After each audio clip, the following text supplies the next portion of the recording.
खुद अपने ज़िले में, आसपास के ज़िलों में और उसके बाद पूरे संभाग में और मध्य प्रदेश में घूमता रहता हूँ। और उसके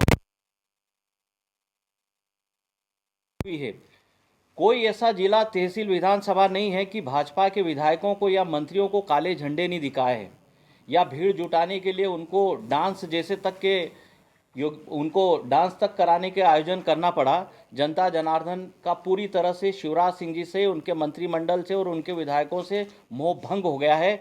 लगभग हर जगह काले झंडे दिखाना, विरोध करना कि क्या हुआ है, आपने हमसे जो वादे किए थे उन वादों का क्या हुआ है, हमारी फसलों का भाव क्यों नहीं मिल रहा है, हमारी फसलें क्यों नहीं बिक रही है, महंगाई इतनी क्यों हो रही है, बेरोजगारी इतनी क्यों हो रही है, कर्जा आप इतना क्यों ले रहे हो।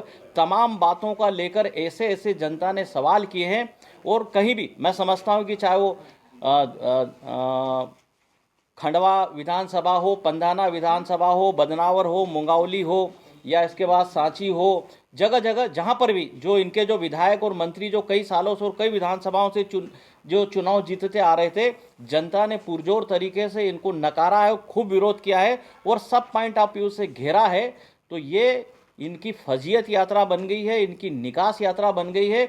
और हर जगह मध्य प्रदेश की जनता ने सवाल किया कि कमलनाथ जी जो कर्ज माफ कर रहे थे, लगभग 27.5 लाख किसानों का 11,500 करोड़ कर्ज माफ हो चुका है, आपने उसको आगे पूरा क्यों नहीं किया।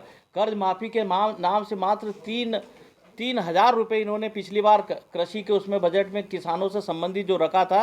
तो चाहे वो बची हुई कर्ज माफी की बात हो या फिर जो पेंशन योजना जो थी उसको 600 तक हम कर चुके तो उसको 1,000 कर देने की बात हो, मुख्यमंत्री कन्यादान योजना को रिलीज करने की बात हो, गौशालाओं को बजट देने वाली बात हो, यहाँ तक कि महाकाल मंदिर परिसर तक भी जनता ने उनको घेरा है और पूछा है।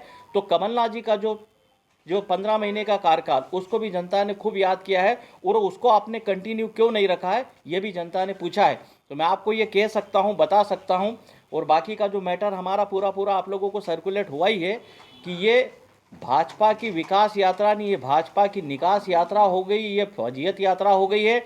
और आने वाला जो समय जो है वो इंतजार कर रही है मध्य प्रदेश की जनता कि कब विधानसभा के चुनाव आए और हम कब कमलनाथ जी को मुख्यमंत्री की बागडोर हम लोग सौंपे।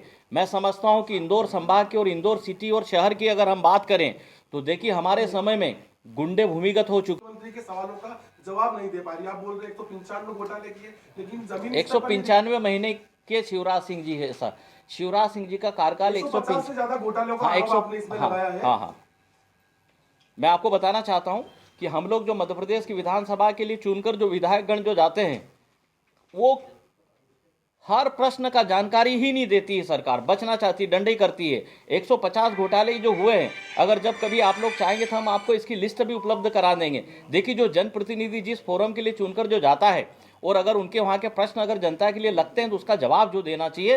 अब वो 195 महीने का या लगभग 18 साल की सरकार का वो जवाब नहीं देते हैं। अगर हम 12 महीने 15 महीने हमारी सरकार हो गई तो उल्टा हमसे सवाल जो पूछते हैं, हम ये कहना और पूछना चाहते हैं कि क्या कारण है जो हमारी सरकार 2003 में जो गई उस समय 22,000 करोड़ कर्ज था, आज 4 लाख करोड़ कर्ज हो गया। जो आपने कर्ज लिया उसके ब्याज के रूप में 20 करोड़ रुपए हर दिन भरना पड़ रहा है। अभी विगत 3 वर्ष में 1.5 लाख करोड़ कर्ज लिया है। तो आप तो उधार लेकर घी पीने की जो कहावत जो है वो चरितार्थ शिवराज सिंह जी ने कर दिए। इनकम आप सोर्स मध्य प्रदेश का क्यों जनरेट नहीं कर पाए। और यही अगर कमलनाथ जी के पास सरकार होती तो मैं आपको बताना चाहता हूं कि ये कर्ज लेने की स्थिति या नौबत ये नहीं बनती। लगभग 4 लाख करोड़ का कर्ज हो चुका है। आप सुन लीजिए, ऐसा था जैसे मैं अभी यहाँ आया हूँ, मान लो मैं मेरे यहाँ से भी इंदौर आया हूँ, ठीक है। उनको ये उसका फीडबैक ये है कि जो जहाँ अपने क्षेत्र में है कि आप दिल्ली आ जाइए, ठीक है। दिल्ली बुलाया, बोले ठीक हमारे साथ बैठ जाइए, ठीक है। उनको दिल्ली बुलवाया और दिल्ली बुलाने को उनको खुद को भी पता नहीं था। और इसलिए मैं भी आपको कहना चाह रहा हूँ और बताना चाह रहा हूँ, वो इतने विरोधी हो गए इनके, जिनने भी ये कृत्य किया उनके खिलाफ इतने हो गए। आप उधर के रिजल्ट देखना, आप ग्वालियर के और चंबल संभाग के रिजल्ट देखना, उनने भी इस बात की कसम खाई है कि हमको इस नेता को नीचे दिखाना है, इस नेता की राजनीति खत्म करना है। इनने हमारे साथ धोखा किया है, आने वाले चुनाव में हम इनको ठीक कर देंगे।